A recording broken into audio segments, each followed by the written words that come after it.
Hello everyone, it's Seth, probably better known as Saffron Olive, and it's time for another Instant Deck Tech. So as you know, Monday is Modern Mondays, so today we're checking out a super sweet mono black control list. This one recently took a Japanese player by the name of Hikukubo Shuda to a undefeated finish at a Japanese tournament, so congrats to Shuda on their finish with the deck. A quick reminder before we break it all down, if you enjoy this deck and you'll want to see it made into videos, take a minute, click the like button, the subscribe button, leave a comment, anything you can do to support your deck, because whichever deck is most popular gets a shot at being made into videos next week. This mono black control deck, probably the easiest way to look at it is to look at what it's doing on each turn, because this is more of a good stuff deck that's looking to outvalue the opponent and play efficiently on each turn than a synergy based deck that's looking to put together a specific combo of cards. So on turn one, we're going with the discard. You got 3 Thoughtseize, 3 Inquisition of Kozilek.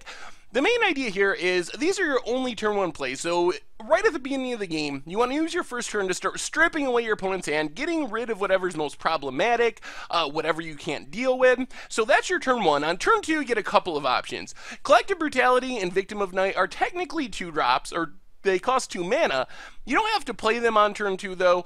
Collective Brutality most of the time is going to be some combination of a pseudo duress and giving a creature -2/-2. So on turn 2 you can theoretically strip something from your opponent's hand, good follow-up to your turn 1 Thoughtseize, double discard, or kill a Dark Confidant, a Delver, something like that. Victim of Night, since the deck is playing only swamps, is just one of the most efficient removal spells in all of Modern because it's almost non-conditional for just 2 mana.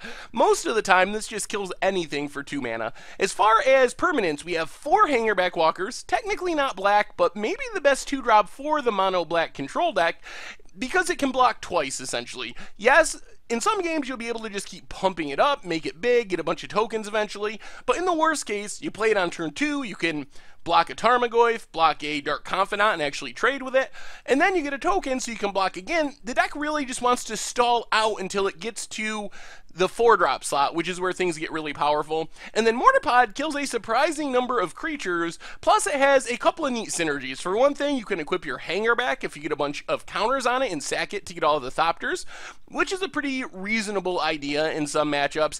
Can kill a lot of stuff, and we'll talk more about the synergies as we go along. In the 3-drop slot, it's all about the Lilianas. 3 Liliana the Veil, 1 Liliana the Last Hope. Might be weird to see the split, but they each do different things. In most matchups, Liliana of the Veil is just better, lets you keep attacking your opponent's hand, can kill any one big creature. On the other hand, there's some matchups where Liliana of the Veil isn't great. If there's a bunch of Lingering Souls token or a young Pyromancer, Liliana of the Last Hope is much better because you can keep plussing it, kill things with 1 toughness, and then eventually maybe even get to the ultimate, plus you have some really powerful creatures you can get back from the graveyard. Drolf's Messenger, another card that takes advantage of the fact the deck is playing all swamps, so it's super powerful but doesn't see that much play because triple black is such a restrictive mana cost, but essentially it drains for 4 once when it enters the battlefield, once when it enters again after undying, and sort of like Hangerback, you can block with it twice. It does enter tap, so it doesn't block well right away, but it's decent on offense, good on defense, and kind of gives you some reach or direct damage to finish off the game. The deck is really about the 4-drops though. 4-drops are super powerful in this deck. First off, again, since you're all swamps, you get to play Phyrexian Obliterator, one of the most above the curve creatures ever printed if you can cast it consistently.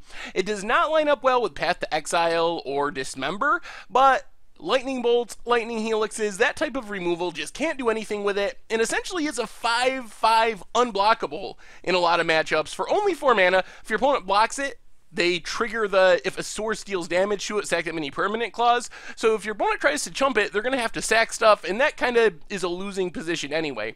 Abyssal Persecutor, just huge for its cost, 6/6 flyer for only 4 mana, and then Cletus gives you some lifelink. And then we mentioned Mortar Pod earlier. One of the nice synergies is you can sack your Abyssal Persecutor to get rid of that pesky you can't win the game clause. So you can sack it to the Mortar Pod when you get your opponent to negative life, and then you just win the game.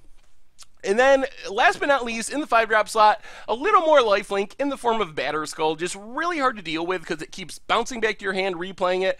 So it's a really resilient 4/4 lifelink and Vigilance for only 5 mana. Mana base, as I said, 24 swamps. In the sideboard, we get some specific hate. Leyline of the Void for Dredge primarily. Sadistic Sacrament's a neat answer to combo decks. You can cast it for 3 and remove like 3 Scape Shifts or 3 Primeval Titans from a combo deck. And if you ever get to kick it, which is unlikely because it's a million mana, you get to exile 15 cards, which pretty much just leaves your opponent with nothing of use left in their deck.